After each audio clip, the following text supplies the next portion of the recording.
I heard this lady say on this interview. She said if they gave you the option that you could eat at your favorite restaurant every day, but you had to eat there every day, sooner or later you're gonna find yourself craving McDonald's, right? Uh, so I think it's really delusional for people to expect, even if your relationship was great, at some point it's gonna become commonplace. That's just how people are, Right. right? You buy your BMW and it's the greatest car in the world. 6 months later, you see the Corvette, and all of a sudden the BMW is not what it used to be, Mhm. right? So I, I throw that perspective out there because even if you do luck out to get that relationship, the work part of it, if you don't focus on that aspect of it, you're still right not going to be successful because you personally will get tired of it. So Hi, Comfy Couch crew. Guess what? We're doing a series on what is it really like to be married. So if you're single, never been married before, and have expectations of what you think marriage is really going to be like, watch us as we interview and have discussions with actual folks who have been married or are currently married so you can get into the deep understanding of what it's like to be married.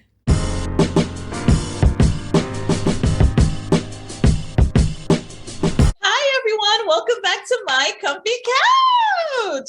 Okay, today I am so hey, excited. Okay, S. I am so excited because we are starting our series on what's it really like to be married. So, if you're single, thinking, okay, you're ready for marriage, are you really? So, first up, I have the guys on this episode today. So, I'm going to introduce our guest, okay? So, you know this one over here, right? Thaddeus. The crowd favorite. Right. We got Ez on the line. Say hi, Ez. Hey everybody. And we've got Levi. Say hi, Levi. what up, everybody? Hey, okay. And I'm so, these guys are brave, okay? They are both married. And trust me, I've asked a good amount of married guys, and a lot of them were like, I don't feel comfortable, speaking on this. They trying to stay married, but so I want to commend both of you. Thank you so much because I'm really hoping this is going to help single guys, single women, just single people that are interested in marriage. Okay, so thank you so much. Okay, so we're going to kick it off, right?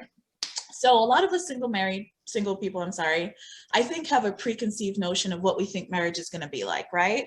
Either it's because of how we grew up, things we saw on TV or our parents or people we know. So I wanted to know from you guys' experience, before you got married, what was your perception? What did you think like marriage was going to be like? Who's going to start? Ez or Levi? I can start. So personally, a lot of my family members, my mom included, were not married, or they were married at one point, but then it ended, and that was it. Single mom, most aunts, uncles, single. So I had this idea in my head that it was either a lot of work or you should just walk away, just never do it, never jump in. However, what me and my fiance at the time ended up doing is we went to marriage counseling. We had been together for about 3 or 4 years, and we understood that, hey, while we wanted to be faithful to each other, what was the best way to approach a marriage and to make it work? So we talked to a marriage counselor and learned a lot of things that we didn't necessarily had a full grasp on, even though we had been living together prior to marriage. Um, so before marriage, didn't understand the amount of work that goes into it. You go to work, you work a 9 to 5, you go home, you're still doing another 9 to 5 until you fall asleep. Yeah. And that's not something that you always understand beforehand. A lot of communication that's involved in it to make it sustain, to make the other person comfortable, to make the other person happy. And this is on both accounts. This is on, the husband and wife, the amount of trust that's involved that has to go into it. And you kind of hear about trust and all this other stuff beforehand, but it goes into a lot more, especially when you're living in a household with somebody who has access to your social security number. Um, there's a lot that you have to put alongside as far as ego and, you know, personal wants for the understanding of another person that you really don't know before you go into it. So yeah, that's just me. Oh, okay. So we got to unpack all of that. And I love that you said, so you gave a tip, like that was a good tip, right? To get marriage counseling beforehand cause yeah. Cause the thing is, and you said you were living with her and you still, there was a lot you still had to learn about sustaining a good relationship. Can you give us like 2 or 3 tips they told you? 2 or 3 tips. Always be open, right? Even to the point where sometimes you might not understand how the person is going to react to something. So if you don't like something, be open and honest about it instead of just holding it in and letting it fester. Because once it finally comes to surface, now it's going to be a problem. Things can normally blow up once you allow things to sit down and start building and bubbling up. Whereas you can let that smooth out and simmer a lot easier if you kill it from early on. Mm-hmm. Another thing that she kind of put out there was like, hey, if this is something that you truly want, be open and honest about what you truly want. Don't say you want it, and then in the back of your mind, you already have other plans. Be open and honest, and that, so you can kind of have that line of trust where it doesn't matter what happens, this is who you want to depend on always. So okay, thank you. Okay, you're welcome. that's a good tip. It's work, marriage counseling beforehand, be open. Okay, so how about you, Levi? What was your experience before getting married? What did you think it was going to be like? Well, I think I agree a lot with everything he said. I really didn't have a vision. I think I got married at the point where it just hit me in the face. Before I got married, I didn't know what I wanted, what it was supposed to be like. The closest thing I had, obviously, was my parents. But I feel like I never knew what my parents' marriage was like. I knew what it looked like, but I didn't know what it was like. Because when I got older, I started to recognize, well, wait a minute, everything I thought I knew was not necessarily what it was. So, that just sent me into the things that I know best, right? In business, I think I've learned the approach to create the most success is to create a plan, map it out. If you don't know, seek counseling, find people, right? If you jump into a car, you go into some place that you've never been before, the first thing you do is grab your GPS. It seems like in other things in life, we don't do that, right? So I went to counseling, I did all the prerequisites, and I found out that the secret to happy marriage remains a secret. I just after all my due diligence, I just found that everybody's relationship is different, right? So I went in with a few things to chart my course, and the things that I knew that I wanted, I didn't want. I got some good advice that armed me with the characteristics and the blueprint to stay married. But I think that was pretty much it. When I got married, I just knew what I wanted for my life, and I chose somebody, or rather somebody chose me, because I always say if I didn't get married to my wife, I probably wouldn't be married today. Really? Yeah, you'll be out here with the boys. Wow. Wow. Okay. So both of you have some, similar points about the whole counseling. So do you feel that the counseling really did help, or you felt like that is what kind of helped you sustain, or it was just kind of like a good step, but there was still a lot of unknown. There were still a lot of things you had to work through.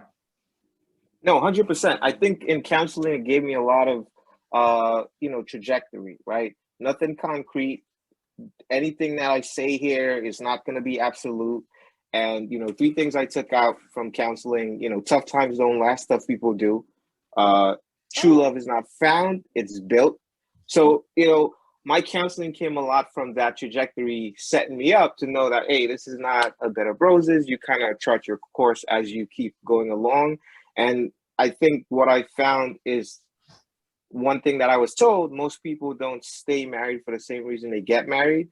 And make sure you choose somebody that's going to progress as your life progresses, because, you know, if you marry for passion and not purpose, once that passion is gone, the marriage goes along with it. Ooh. Wow. Okay, now, Thaddeus, you listening? Yes, I so so you want my opinion? Oh yeah, so tell me, based on what these gentlemen have said. I actually have a question for them, right? Oh, go ahead. Especially for Levi, right? Because you, as I don't know if you do, you're like an entrepreneur as well, but I guess you could take this example and kind of like extrapolate it and kind of see where I'm going with it, right? So I have this theory. I heard this one of these motivational coaches, Mel Robbins, and she was kind of explaining why most entrepreneurs, people who embark on some you know, high, they want to excel, you know, they want to be an entrepreneur. And she was like, of course we know that that's one of the hardest things to do, right? And because it's so much of a high failure rate, and we're trying to figure out why is it such a high failure rate. And one key thing that she said that was kind of eye-opening is that when people envision entrepreneurship, they envision the good parts of it. They envision the cars, the money, right? I'm gonna have a big house. And we know that those things don't come until way later, after you have put in the work. And most people, they don't have the necessary motivation or discipline to stick it out to eventually achieve it. And some people, even after they achieve it, it wasn't what they thought it would be. And so as a result, they end up losing it. She said, rather what you should envision is when you're putting together your vision, your vision plan is like what you want to envision and you want to write down or you want to visualize is more of the trenches, right? So you don't want to always visualize the mountaintop view. You want to visualize the trenches. You want to say, okay, day in and day out, I'm going to be hiking up this mountain. I know it's going to be hard. And all in my mind that I'm envisioning is the day-to-day trek, right? I know I'm going to bust my butt. I know it's going to be hard. I know my feet are going to get sore. I know I'm going to have to walk with a change of shoes. So you start planning for the climb rather than the view at the top. So I'm thinking, is marriage the same thing where when you're getting into it, instead of you thinking about all of the good time, is like, yeah, she's gonna bust it down in the bedroom, you know. It's like, I'm gonna get my own private porn star, right? You know, we're gonna be so in love. Like, you know, instead of visioning those times, why don't you visit the time when your wife is sick, and you have to go through a particularly rough time in your marriage, or you have kids and the kids need to go to school, or the kids get sick, they need to be dropped off from the hospital. You know, these are the hardships that go into marriage that cause a lot of marriages to fail, because of course this is not a bed of roses. It's not a bed of roses. It wasn't what most people envisioned when they were getting into it. So is that a clear assessment of what somebody who's endeavoring to be married should look forward to? Is that accurate? We should envision more of the hardship of marriage. I don't want to be like, I mean, I'm not saying you look at this person and you're saying, oh man, I just can't wait to go through tough times. But should that be something that you focus on? All right. Well, go ahead. Yes, to an extent, right? So I feel like in context, what it's saying is, hey, you have to envision both, right? You have to envision the mountaintop, but you also have to envision the valleys deep below. So if you are saying, you spoke and you very, very well put it, you're thinking every day about the trek up the hill, right? Marriage, even though there's not always a very hard trek to do, because sometimes a number of things do align and fall in place properly, there are going to be times when you wake up back down in that valley where you are going to have to start climbing again. So it's not that it's a consistent climb. It is sometimes that you are going to be back down in that valley. And then there are other days where you're going to wake up almost damn near at the top, where both of you guys are firing in all cylinders and everything is just perfect. And with that being said, you're going to have a lot more days like that than not, depending on the relationship. I can't speak for everyone else. But you're going to have a lot more days where the trek up that mountain is easy. There's going to be a lot of days where you're going to be trekking up the mountain on ice. So you have to understand that, hey, there is a possibility and you always have to plan accordingly. But the one thing that you always have to keep in mind is, how do I make this trek easier for myself? If you're going to go in there every day and you're just going to have an attitude about everything and your emotions are on high about everything, you're not making life easy. If you are sitting here with an understanding that, hey, I am dealing with another human being who I would expect to treat me in a similar humanly fashion, things go a lot smoother. We all have emotions. We all sit down and we feel a certain way. There got times and days when you're going to wake up and just not feel like being bothered. There are times when, hey, your partner can pick up on that and just understand, like, hey, let me make this person a cup of coffee, and let's just ride it out until they're back in the mood to be able to have proper human interaction. And those are good times. Honestly, those are some of the best times possible, when you wake up and you're in a mood for whatever reason, and someone just makes you a cup of coffee, and you just sit there and you're drinking your coffee and you're upset, and then that slowly goes away and you realize, like, I woke up angry about nothing. There are times like that really and truly, even though you're not out on the beach lounging somewhere like all these people on social media do, those moments to me are better than a lot of any other moments that I've had. Ooh, love it, Ez. Ooh, all right. Well, I just throw in, when you said, is that what you should focus on? I definitely don't think that's what you should focus on, but just like in business, you should understand that that is the foundation of what your relationship is going to be built on, right? But I'll just put this to you. In an altruistic world, idealistic world, right? Even if there was a certain option where you got into this relationship and things were just in nirvana, right? Things were just perfect. I heard this lady say on this interview, she said, if they gave you the option that you could eat at your favorite restaurant every day, but you had to eat there every day, sooner or later you're going to find yourself craving McDonald's, right? So I think it's really delusional for people to expect, even if your relationship was great, at some point it's going to become commonplace. That's just how people are, right?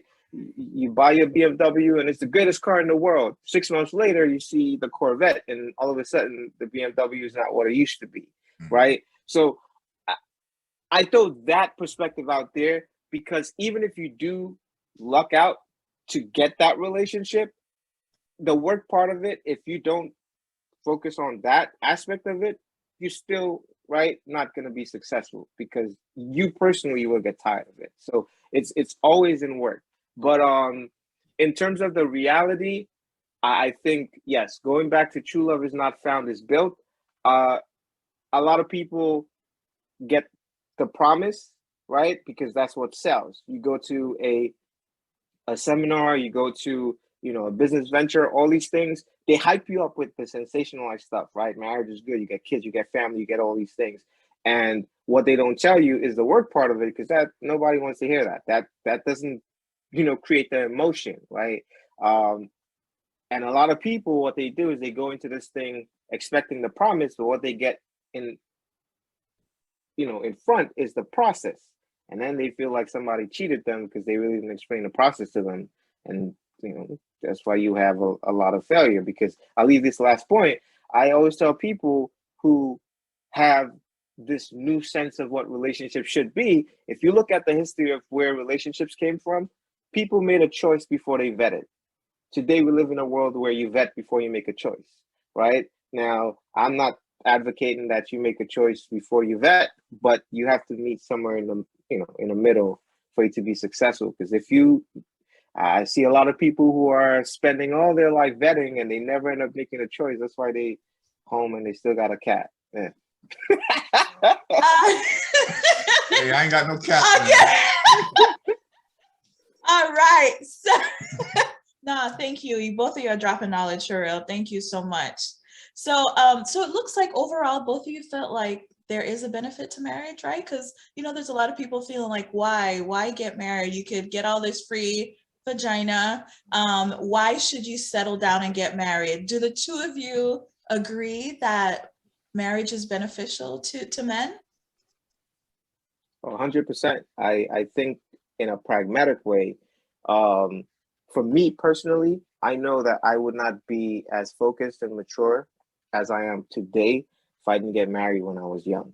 And I knew for a long time, in just a realistic way, like if you look at business, the most significant variable for somebody to be successful is discipline, right?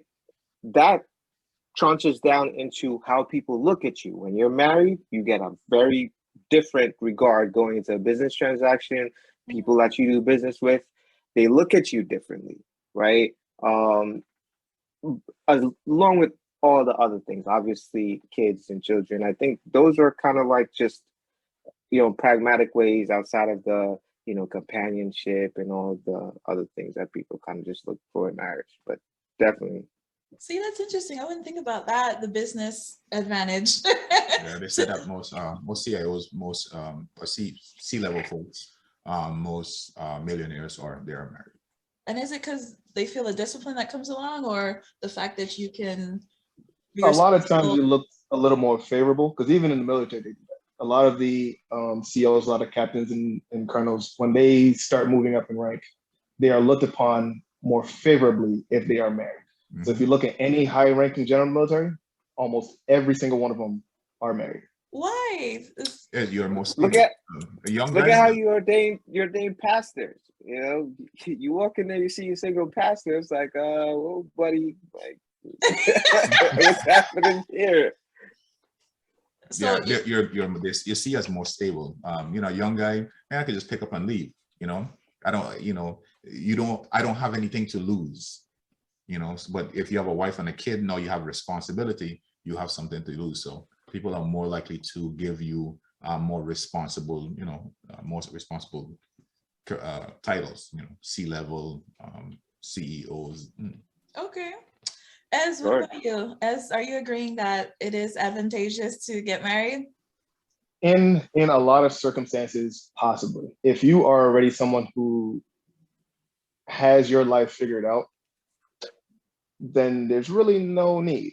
But for a lot of people, yeah. So just personally speaking, me, I'm not great when it comes to numbers and paying bills and taxes and yada yada yada.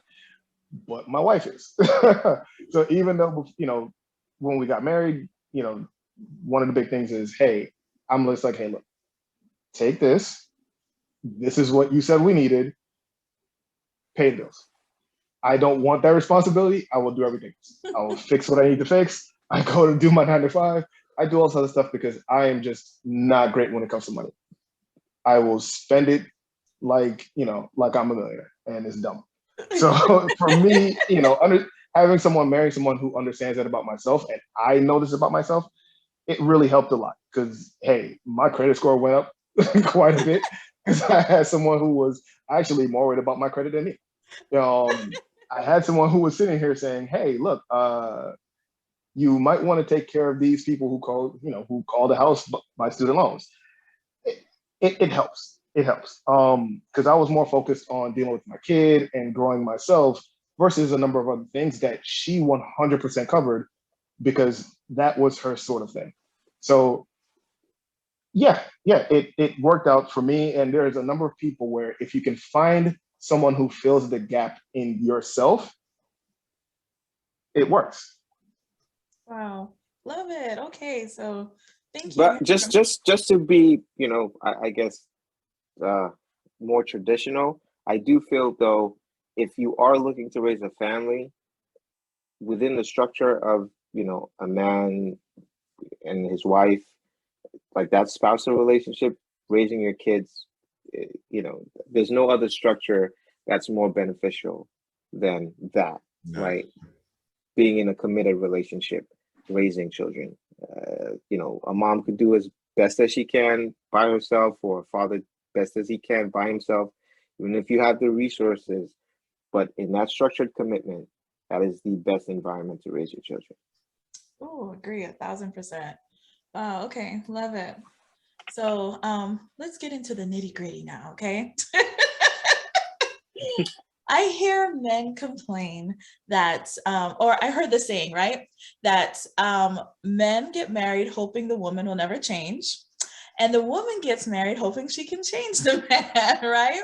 So I do hear guys say that a lot of their married friends, that the woman they met is not the woman they end up with. After a while, she changes, right? So they think The something things about that she used to do before, she stopped doing, and it's just not the same. What do you guys feel about that? Based on your experience and the experience of other married friends you may have, do you feel like that's an issue that a lot of men have with women? I think that is one of the biggest issues that relationships have, right?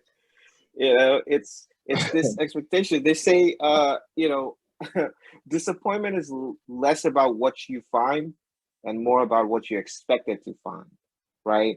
Um, I feel like most people you talk to, their first year of marriage is the hardest, and that's because that's, you know, some people it's a year, 6 months, 2 years, 4 years, whatever the case is, but usually that process is extended because it is the time where one party or the other is trying to push to see the things that they want if the other person is going to change.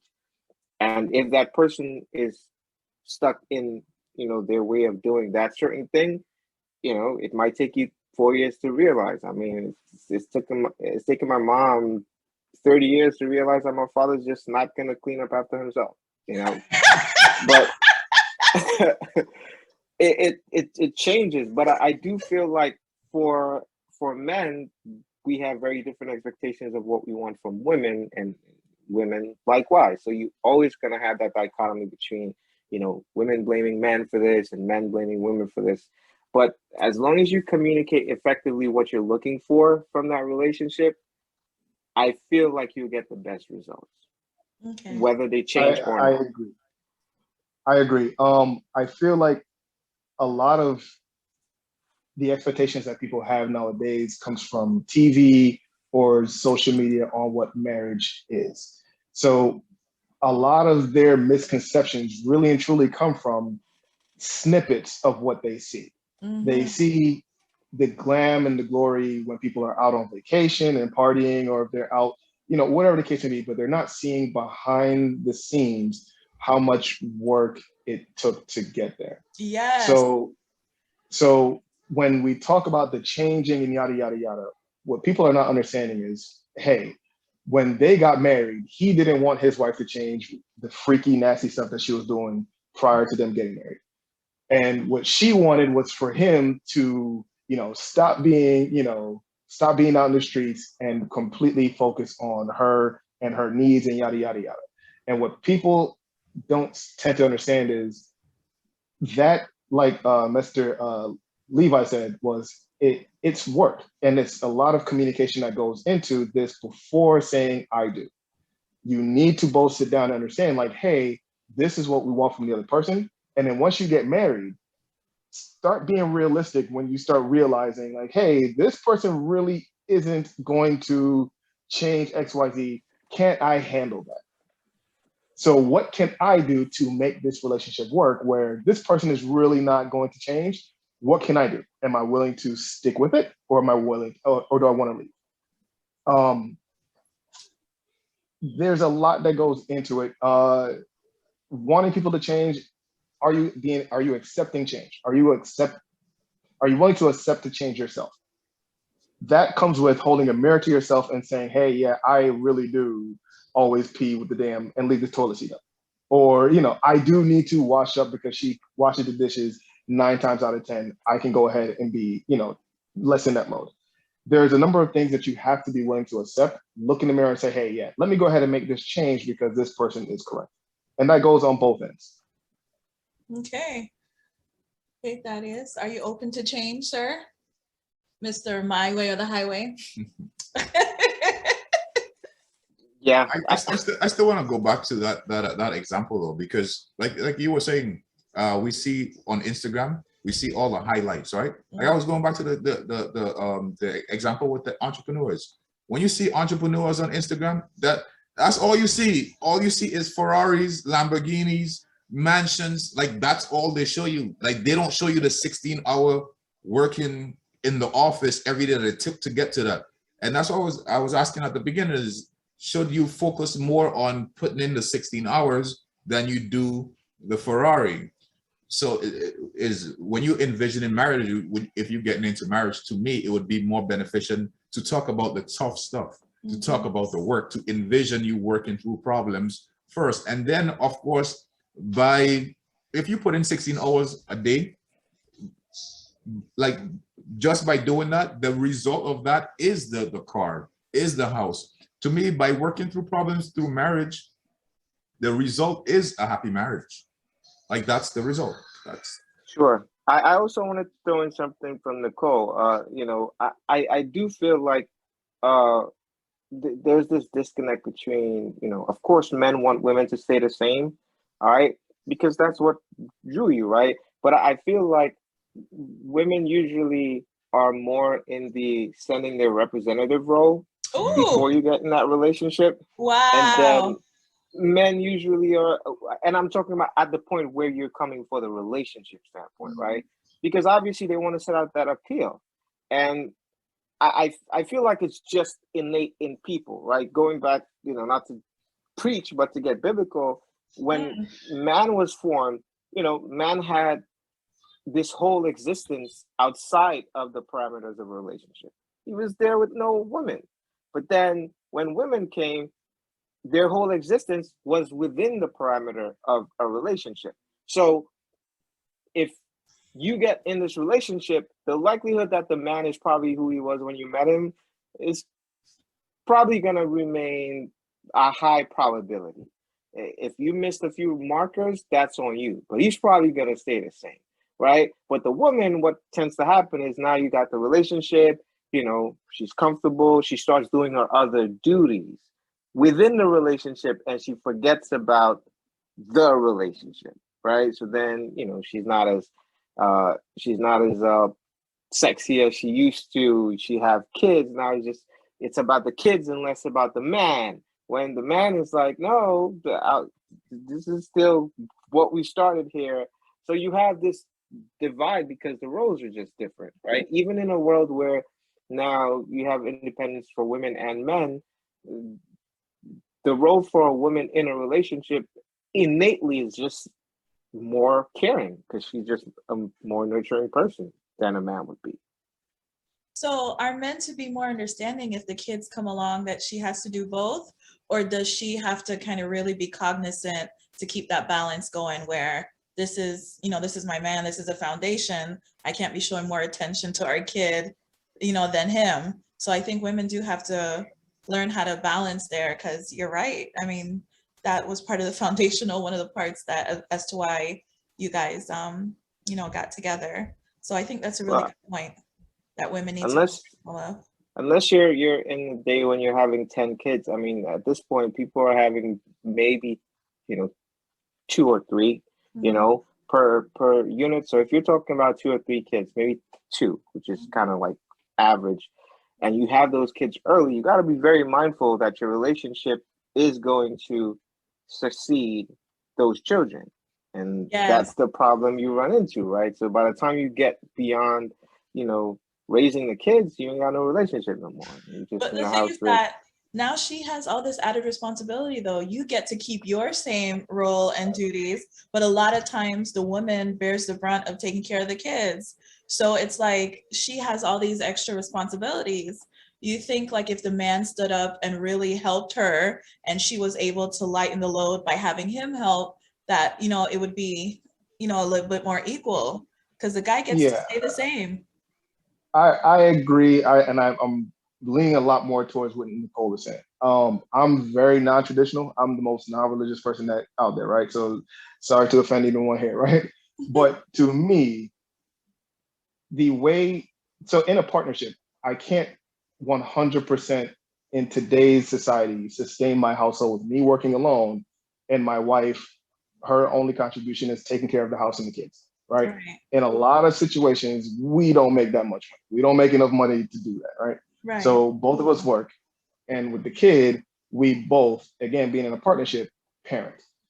Um, And what that does, the benefit of that is, hey, now she has more time and less pressure on her to actually take care of myself. So so that extends. So now, hey, she doesn't have to worry full time about the kid while out also working 9 to 5 and then taking care of me. I am sitting here saying, hey, let us both work our 9 to 5. We both take care of our kid. Right. We both take care of each other.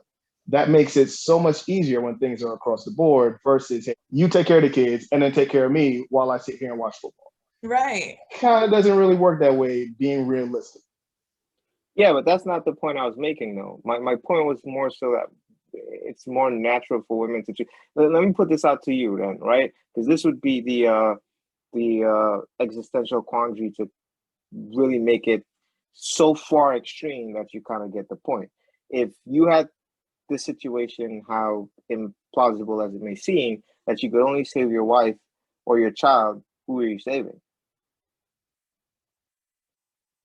In an arbitrary situation, right? Really and truly, that without being in that answer comes from being in the moment. So without being in that moment, there's really no right answer. I feel like not to labor the point, but I feel like if you have to create a sample size of 1,000 people, whatever the case is, and this is me not being a scientist, but I'm pretty sure you would have more women saving the child. Not that men could give birth, but whatever other scenario you can make up where the woman would have to save the child with her spouse, they're probably saving that baby or that child. I'm saving my wife. I'm sorry. You understand? So those type of those what I'm saying about the woman who would raise the children and do these other things, it's more innate to her because she's just more nurturing as a person. Not that she, I don't have that type of household, right? I live in a 2-income household. My wife works. She's very progressive, all that stuff. I get that. But even though she's doing all these things, she's just still very different with the kids than I do, right? That's just because of how she naturally is. Mm-hmm. So those things now start to take precedence at some level over the relational aspect of it by nature. And those things, now you start to get the, who expected who to change, and these things just start happening organically. So maybe that's a large part where the communication comes in. She has the kids, you see her slipping, you could say, hey, babe, we're not doing it like we used to, or you're not looking like you used to, and vice versa. She could be like, 100%. Babe, I have all these extra responsibilities. I'm too tired to, swing off the chandelier. So how can 100%. We meet in the middle? And my point is, loving my spouse, I don't want to see her end up in that where she's getting overwhelmed to start to slip. So, hey, look, I'm a big proponent of going to the gym. I'm in the gym about 6 days a week. I go to the gym for about roughly 2 hours a day. Go to work, come home. I deal with my kid, getting her together for bed, dealing with homework, making sure my kid eats, so that by the time I'm ready to go to the gym, all the heavy lifting is done. My wife just got to make sure that my kid's hair is done before she hits the bed, and that she brushes her teeth and she in bed on time before I go to the gym. The reason being is because, hey, that makes the load easier for my wife, which makes it easier for myself. Now I can be free to just roam the gym and hit the gym and do whatever the hell I need to do. And my wife is just like, look, you know what you got to do. Just do this last couple of things while she finishes whatever the hell she has to do. To me, that is a partnership that works versus, hey, when you're done with the kids, whatever little bit left you got, that the kids need, let me go ahead and take care of it. Nah, to me, that doesn't work, because now all the stress again is on her. Okay, so see, it's interesting. You see different perspective, but yeah, all of that is a very healthy discussion. People need to think about this, especially before you get married. Have these conversations. When we have kids, who's gonna do what? What's it gonna be like? I don't think people have those kinds of conversations. With that being said, I will say this. Levy, I'm sorry, said it earlier. There is no such relationship or marriage that is a one size fits all. So I'm gonna go ahead and put it, post, what happens and works for his household might not work for mine. So what a lot of viewers are going to need to understand is, even though me and him might see differently on this, a lot of the core concepts that we have are the same. So those little minor details for us, it might not work for our household, but it might work for someone else's. So what fits for me is definitely not going to fit for him. However, what works for him is working and he's happy. Well, I just wanted to throw out here, I don't want to get lost in the sauce, right? I'm not advocating for that because in actuality, when those roles are carried out, it's the point was more about women's character and nature, right? Because you still have those problems in the household where you have a maid. You have enough resources to have a maid and have people cook for you, and you still have those problems, right? It's not about her being tired after she's dealt with the kids and all that type of stuff. You know, the priority on sex and you know, our love language is just very different between men and women. You know, men are over sexualized, women are not. That's just more true than it's not true. Obviously, you got, you know, these hot girls out here. I don't know, things changing, but for the most part. No, but you guys said that, well, not you guys, but I think Levi's the one who mentioned that at first women send their representative, right? And they do everything to get the guy, right? And I know women that are like that. They're like, okay, you know, let me cook and clean. Let me show him that I'm wife material, right? But then I feel like guys on the flip, like, are about the chase. You know, they're doing what it takes to get you, what it takes to get you. And then once they got you, it's like, they're not doing all those things that they used to do, you know, to get you, that they did to get you. So they start, you know, dating you less. Because they got you. Right. So it's like, they're doing the same thing too, where the woman was, you know, swept off her feet by this guy and he just stops. So I think men have to be mindful of that too. Like, don't stop dating us. Don't stop being romantic with us. Don't stop doing the things that, you know, had you catch us, so to speak. That is. Yeah, as long as you guys hold up your end of the Bible. Oh, Lord. So you think it's y'all stopped chasing because she stopped putting out or doing what she was doing? I think it goes both ways. You know, there's you know, a reaction to an action. I feel like when people get into this relationship, somebody starts slacking and then the person responds to the other person's slacking. So it's not always, you know, starting with the woman then to the man. Sometimes it's the man and then she responds and then he continues to respond and then, you know.